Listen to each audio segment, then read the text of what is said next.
हाँ जी, good evening everyone. ये जो आपको क्वेश्चन दिख रहा है ये कैपिटल एडजस्टमेंट का क्वेश्चन है और ये सीबीएसई के पेपर में आया हुआ है, प्रीवियस ईयर क्वेश्चन है। तो आज हम इसको सॉल्व करेंगे, ठीक है।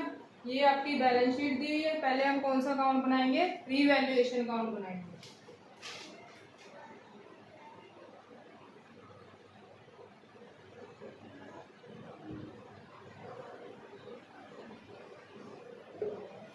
डेप्रिसिएशन दी हुई है स्टॉक पे 5% की, स्टॉक 5% से कम होगी तो नुकसान हो गया। क्या लिखेंगे? टू स्टॉक 3000, ठीक है। फर्नीचर कितने से कम हो गया? 10% से, तो फर्नीचर की वैल्यू कितनी कम होगी? 2000, ठीक है। फिर आगे क्या लिखा है? ये कैपिटल लेके आया सी, ये गुडविल लेके आया, तो ये तो कैपिटल अकाउंट में ही आएगा ना। ये वाली होगी दोनों, ये कैपिटल और गुडविल, इसका ट्रीटमेंट हम कैपिटल अकाउंट में करेंगे। फिर प्रोविजन हमने कितनी बनानी है? 2000 तक बनानी है। कितनी बनाई हुई है हमने? 1600 बनाई हुई है। कितने तक बनानी है? 2000 तक, मतलब 400 और बनानी है अभी। 400 का नुकसान अभी और होगा, ठीक है। फिर बिल्डिंग की वैल्यू कितनी है? 160 होगी उसके आने के बाद। पहले कितनी थी? 140 थी। तो बिल्डिंग क्या होगी? इंक्रीज होगी ना। क्या होगी? सॉरी, ये प्रोविजन बनानी है तो नुकसान हुआ तो 2 वाली साइड लिखेंगे। फिर बिल्डिंग का फायदा हो गया 20,000 का, तो इधर आ गया। इसमें से ये लेस करो, आपको क्या आ जाएगा? प्रॉफिट आ जाएगा। क्या आ जाएगा? प्रॉफिट। जो किसको देना है? ए और बी को देना है। कौन सी रेशियो में देना है? 3:2 में देना है। ये आएगा 14,600, जिसमें ए का शेयर आएगा 8760 और बी का शेयर आएगा 5840। ये आपका रिवैल्यूएशन अकाउंट हो गया। ये तो इजी था पिछले क्वेश्चंस के कंपैरिजन में।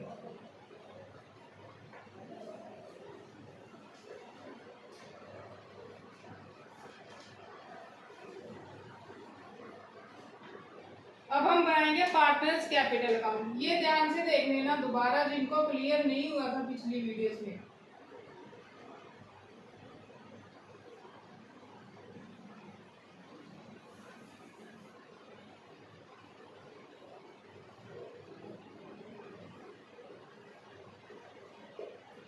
बाय बैलेंस बीडी, ये तो बताने की अब जरूरत ही नहीं कि सबसे पहले क्या उतारनी है? कैपिटल उतारनी है।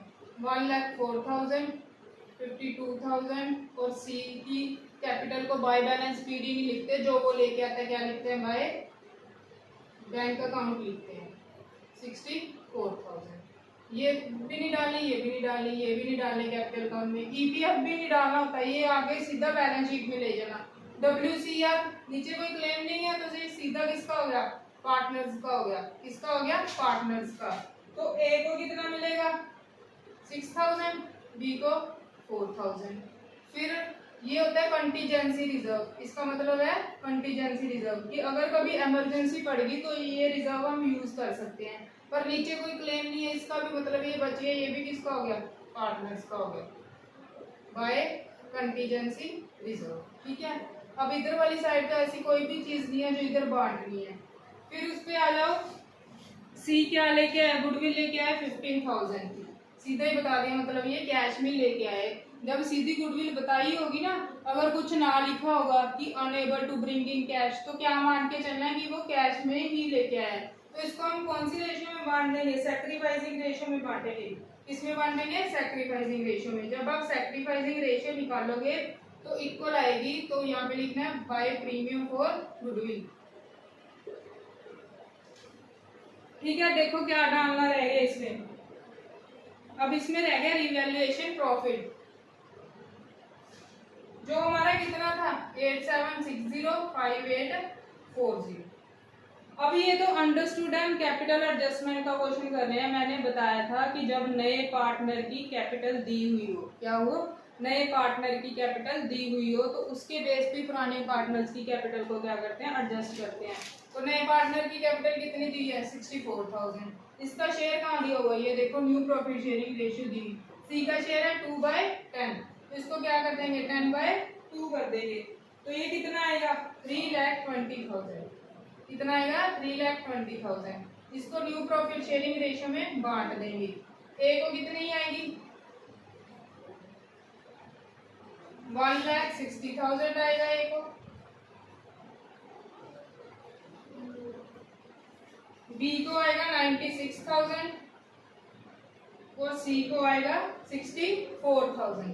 ठीक है, पूरा नए पार्टनर की कैपिटल उसके शेयर का रेसिप्रोकल, टोटल कैपिटल आ गई, वो तीनों में नई प्रॉफिट शेयरिंग रेशियो में बांट दो। ये हमारा क्या बन जाता है, ये हमारा बैलेंस सीडी बन जाता होता है अगर न्यू पार्टनर के कैपिटल के बेस पे एडजस्ट करनी हो।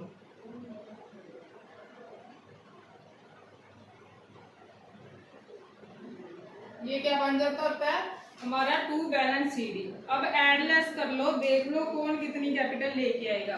अब इन तीनों का ऐड, अब इन सभी का ऐड करो। जब आप इसको ऐड करोगे वो आपके पास क्या आएगी, एडजस्टेड कैपिटल आएगी।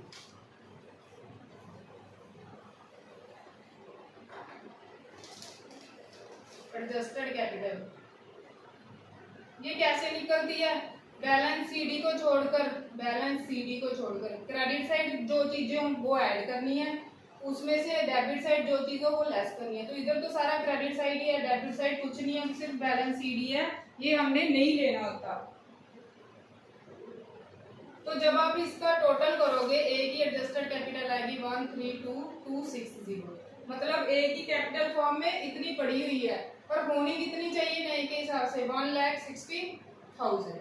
कितनी होनी चाहिए, 1,60,000 होनी चाहिए। देखो ये कितनी रहेगी,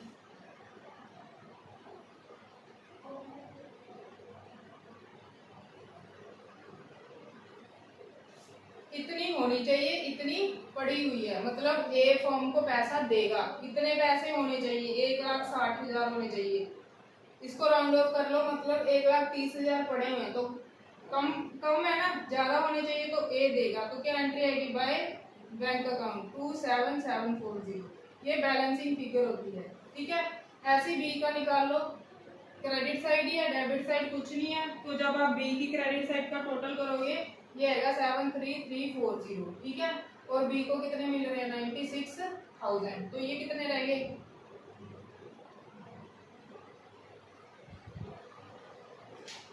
तो अब बी की कैपिटल कितनी पड़ी हुई है एडजस्टेड कैपिटल के हिसाब से, 73,000 मान लो, पर चाहिए कितनी, 96,000। ये भी फॉर्म को पैसा देगा, तो इसका भी क्या आ जाएगा, बाय बैंक अकाउंट। कितना पैसा देगा, 22,660।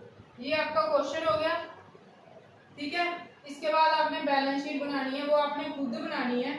अगर आपका क्वेश्चन मैच कर गया, बैलेंस शीट आपकी मैच करनी चाहिए, क्योंकि मैंने रिवैल्यूएशन अकाउंट भी करवा दिया और पार्टनर्स कैपिटल अकाउंट भी करवा दिया। सुन लो बैलेंस शीट में क्या आएगा, ये कैपिटल के बैलेंस आ जाएंगे, ईपीएफ आ जाएगा, ये तो हमने खत्म ही कर दिए, बांट दिए पार्टनर्स को। ठीक है, क्रेडिटर्स आ जाएंगे, ये चीजें आ जाएंगी, कैश आ जाएगा। एक तो 8,000 पड़ा हुआ है, ये आएगा। फिर और क्या, कौन सा कैश आया फॉर्म में, ये 64,000 आया है, ये 8,000 में ऐड हो जाएगा, ये 15,000 भी यहाँ पे ऐड हो जाएगा। डेटर्स आ जाएंगे इतने से, पर उसमें से प्रोविजन अब कितनी लेस करनी है, 2,000, क्योंकि हमने कम बनाई हुई थी, ज्यादा बनानी थी, तो 2,000 लेस करनी है। स्टॉक की वैल्यू कम होगी थी, 60,000 में से जितनी वैल्यू कम हुई थी वो डाल देंगे। Prepaid insurance as it is आ जाएगा, प्लांट एंड मशीनरी भी ऐसी आ जाएगा। अब बिल्डिंग की वैल्यू कितनी आएगी, 140 नहीं आएगी, नहीं बैलेंस शीट में कितनी आएगी, 160 आएगी। फर्नीचर की वैल्यू कितनी आएगी, 10% कम हो गया था, 2,000 लेस करके 18,000 आएगी। अब आप इसकी बैलेंस शीट भी बना लेना अच्छे से, आपको सारा क्वेश्चन हो जाएगा। ये प्रीवियस ईयर क्वेश्चन है जो पिछले पेपरों में आपके बोर्ड के एग्जाम्स में आया हुआ है। हम ऐसे जब चैप्टर खत्म हुआ करेगा प्रीवियस ईयर क्वेश्चंस भी करते रहेंगे। अब इस चैप्टर का एक टॉपिक रह गया, हम कल करेंगे, उसके बाद हम नया चैप्टर स्टार्ट करेंगे। पर आप मेरी वीडियो को लाइक और शेयर नहीं कर रहे, तो ज़्यादा से ज़्यादा लाइक शेयर और सब्सक्राइब करते रहिए। Thank you.